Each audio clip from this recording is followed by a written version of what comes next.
Hey everybody, welcome back to another round of Canje Plays, and today we're going to be continuing with our playthrough of Eldritch Horror.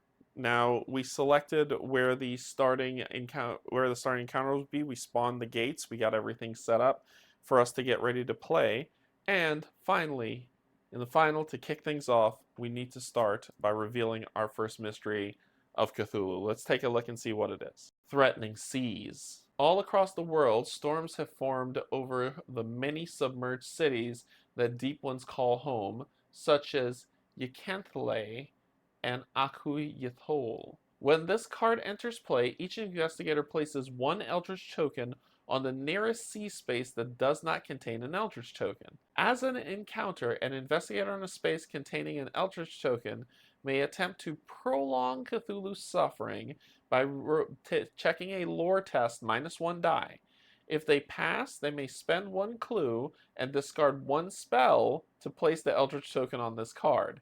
At the end of the Mythos phase, if there are Eldritch tokens on this card equal to the investigators, which is 4, solve the mystery. Do not discard the Eldritch tokens from the game board.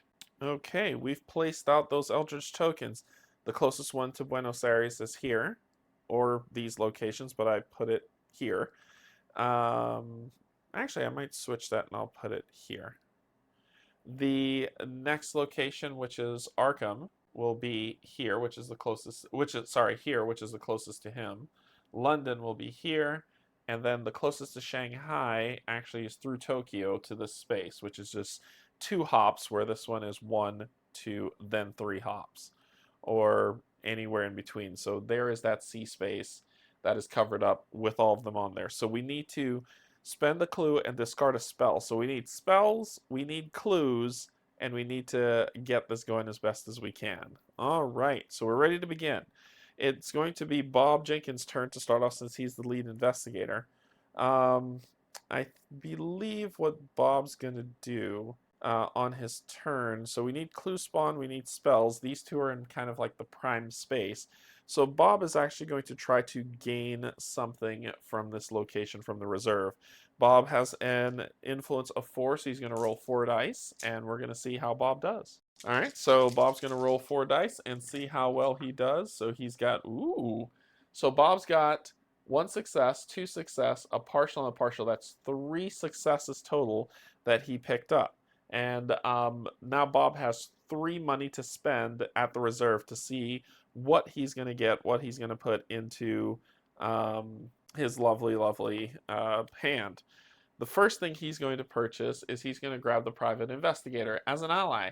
Gain +1 to your observation, and you may reroll 1 die when resolving an observation test. So that's spending 2, and he's got 1 more to spend.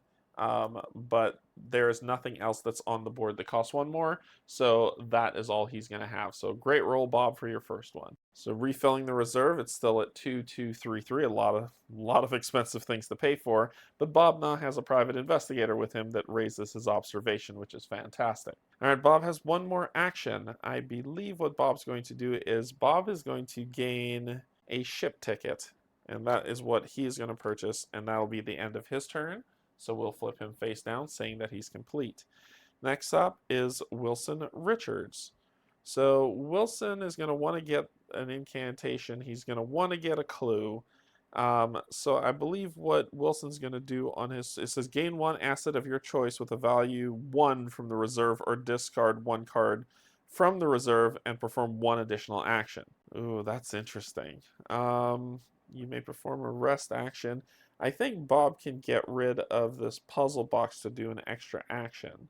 So for me, not right now. This might gain us a nice artifact, so I don't know if I want to get rid of that. Instead, what Bob's going to do is Bob is going to get a train ticket, and then Bob's just going to move onto this clue. And that's where he will sit. And that will end his turn. He is done. He'll deal with that at the time. Kate's turn. Kate wants to get to this expedition to see what's going on. There's also a spell that she can gain if she stays here, but Kate also has that ability to discard one of these whose toughness is just not worth it. So she can start getting rid of monsters, but her routes are pretty blocked up.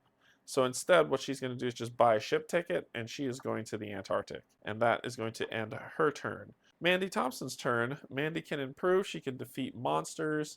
There's so many things that she can do. She can improve her strength, which is what she needs. So Mandy is going to actually buy a ship ticket and sail her way to Sydney. There's a clue there, so she can try to get that clue, and that's going to end her turn. All 4 investigators have gone, especially since you only have 2 actions to do anything. After that, we get into the encounter phase.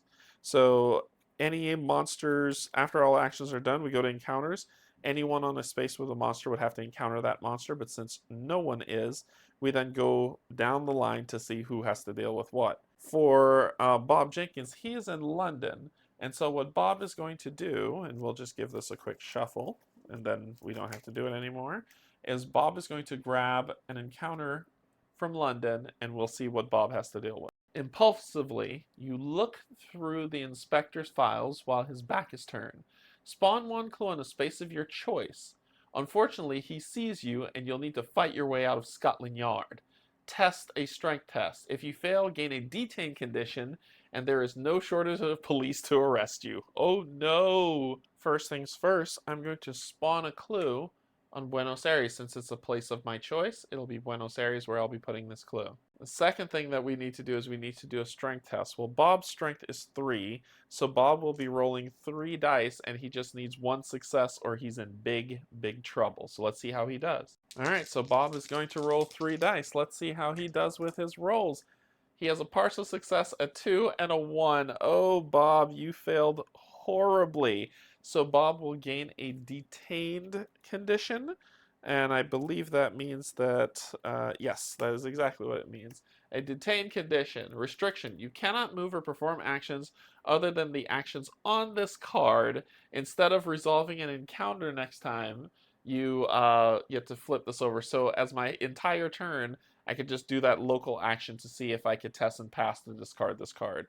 Fantastic, Bob. Good job messing with the law. Bob has become detained. And now it's up to Wilson's turn. Wilson is on a clue space. When you have a specific great old one, you get a specific clue deck that goes with each one that's kind of thematic to the story that's going on. So we're going to draw a clue from this and see what Wilson is going to deal with. So we check the space that Wilson is on, which is a city space. After the police raid a local order of Dagon, you have a chance to search the temple. Test observation. If you pass, you find ledgers and historical documents. Gain this clue and a Mists of Early spell. If you fail, you feel the statues and icons in the building staring at you. Gain a paranoid condition. Oh, fun times going around. Great times. All right, Wilson's observation is 2, so this ought to be big fun as we shake up 2 dice and see if we can remotely. Yes, we pass! Oh my gosh, we pass! So we pass, which means we're going to gain a clue and we're going to gain a Mists of Early a spell. So we gain the clue and we gain a Mists of Relay spell incantation. During the encounter phase, you may test lore. If you pass, you may choose an encounter as if there were no monsters on your space, then flip this card. So we've got a spell and we've got a clue. All we need to do now is get Wilson to a location and we can get our first token taken care of. Great job, Wilson. Great job. Next up is Kate. Kate is in Antarctica and she will be dealing with the expedition. So let's see how Kate fares. Antarctica. You hear a faint sound echoing up from the caves that lead down into the darkness. You listen carefully to discern the sound's origin. Test observation. Kate Winthrop's observation is 4, so she'll be rolling 4 dice, and let's see how we do and if we can push this forward in a positive direction. Alright, Kate's going to roll 4 dice for her observation to just see how she can do. And she's got a success and 2 partial successes and a 3. So that means that she's got 2 successes, she just needed 1. So what do we got going on? You identify the sounds of Shoggoths. You escape but can barely keep yourself conscious waiting for rescue. Test willpower. If you pass, you spot someone on the cave floor, gain 1 artifact. If you fail, you pass out and hear the sounds of Shoggoths everywhere you go, gain a hallucination condition. So her willpower is 2, so she's only going to be rolling 2 dice to see if she can pass this willpower test, which I'm very, very, very afraid of. Yes! Partial success. Partial success is 1 success. That makes me so happy. So if you pass, gain 1 artifact. And that is something that, whew, that was scary. That was very, very scary. So her artifact that she's going to gain is going to be the Migo Brain Case. Magical item, magical teamwork. Action. You and another investigator may trade possessions. In addition, they may move to your space. If they do, move to the previous space. So basically, we're moving around.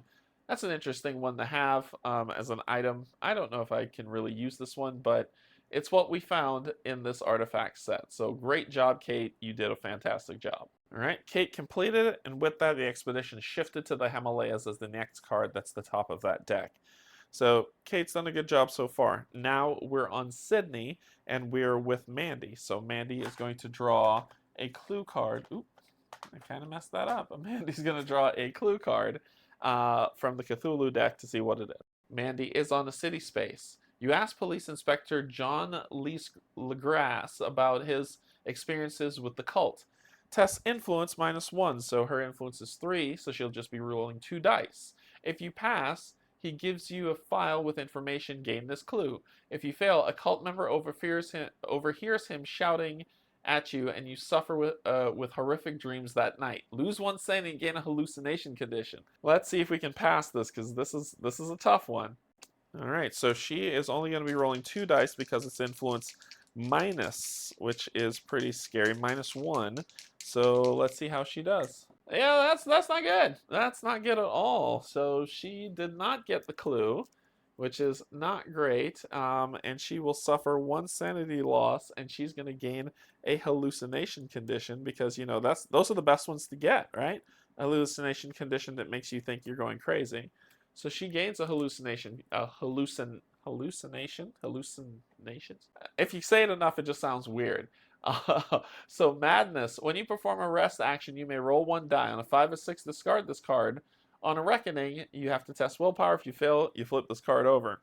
So she's having a rough go of it, and we did not get that, and she's going to lose 1 sanity for it. All right, so Mandy went from 7 sanity to 6 sanity, and she gained her hallucinations. Keep feeling like I'm saying that word so wrong. Condition, which will end the encounter phase, and they are completed. After the encounter phase is done, we go to the Mythos phase where we drop the top card and see how Cthulhu is affecting the entire world. All right. The first thing that's going to happen is there's going to be clue spawns. So we're going to grab the clue bag and we're going to just draw 2 clues. Our first clue that we draw is going to be on the pyramids. And the second clue that we're going to draw is going to be in Rome. So those 2 clues will get placed on the board, and you'll see those when we come back to it. And then the next thing that's going to happen is we're going to have on space 8, we're going to place one of these rumor cards. So we're going to take this rumor card and put it on space 8. And then from there, this location is going, this card itself as an ongoing rumor is going to get 4 Elder tokens on it, or Eldritch tokens on it. You dream of a life as an insane wizard thousands of years ago in Atlantis. You also dream of that same wizards still alive today on an uncharted island. Growing madness. So this is an ongoing rumor. As an encounter, an investigator may, on space 8, may attempt to find the uncharted isle testing observation. If they pass, they may spend clues equal to half the investigators, which is 2, to solve this rumor. When there are no Eldritch tokens on this card, each investigator loses 3 sanity, then solve this rumor. As the Reckoning, the lead investigator gains a madness condition, then discards 1 Eldritch token from this card for each madness condition they have. So right now, there are 4 Eldritch tokens on this card, and it's an ongoing effect that whenever the Reckoning happens, this is what we're going to have to deal with. The stage is set. That is all. We're back to the player phase. We get to determine who's going to be our starting investigator, which I'm going to shift it over to Wilson, who's doing a pretty decent job. And that is going to be the end of the first round and the end of this episode. I hope you enjoyed this playthrough so far and you're having a good time of it.